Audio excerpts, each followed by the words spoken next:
정치의 존재 이유는 국민의 더 나은 삶입니다. 더 안전하고 더 풍요롭고 더 행복한 삶을 우리 정부가 또 정치가 추구해야 합니다.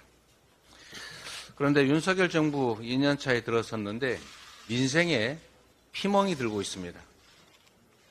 한 조사에 따르면 대한민국 MZ세대 근심 1위가 먹고 사니즘이라는 얘기가 있습니다.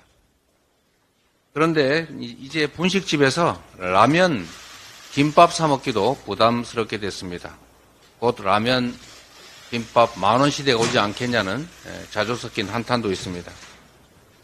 서민 음식인 라면의 소비자 물가 지수가 14년 만에 최고치를 기록했다고 합니다. 소득 하위 20%의 가구 3집 중 1집이 소득보다 지출이 더 큰, 즉 빚을 내서 살아야 되는 적자 가정이라고 합니다. 수수방관해온 정부는 대책을 세우기는커녕 이번에는 지역화폐 예산마저 전액 삭감하겠다고 나섰습니다. 세수가 초부자 감세로 절단이 나니까 그 문제의 해결점을 서민 지원 예산 삭감으로 찾겠다는 것입니다. 자영업자들의 연평균 소득이 2천만 원 아래로 떨어졌습니다. 즉 최저임금도 안 된다는 그런 뜻입니다. 민생경제 고통만 가중시키는 이 정권은 서민과 중산층에게 각자 도생을 주문하고 있습니다.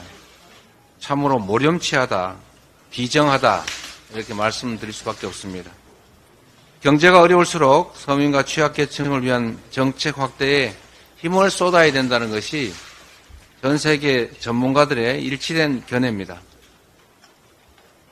경기 불황, 저성장을 타개하려면 세제 분배 기능부터 강화해야 된다는 지적도 수용해야 할 것입니다.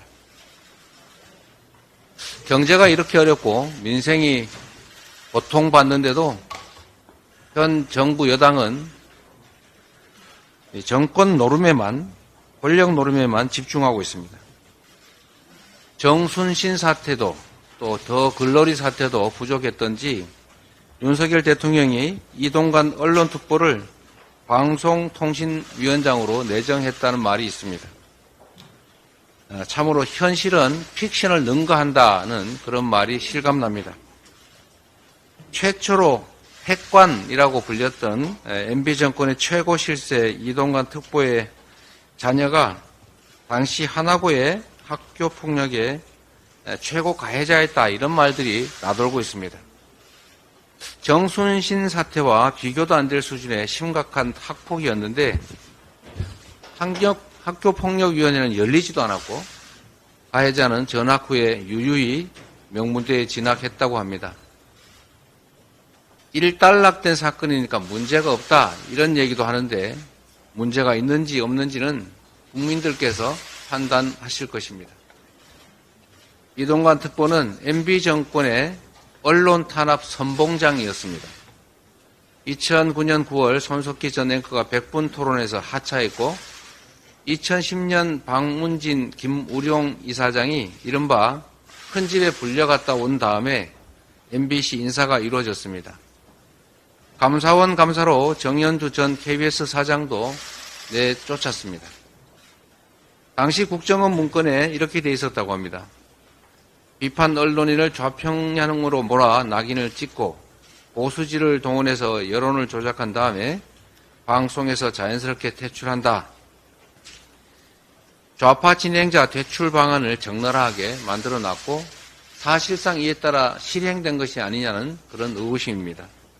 언론 탄압 기술자를 방송통신위원장이 임명하는 순간에 인사참사로 시작한 윤석열 정권은 그 정점을 찍게 될 것이다. 이렇게 경고합니다. 내정을 즉각 처리하도록 촉구합니다. 국민들이 주목하고 계십니다. 이상입니다.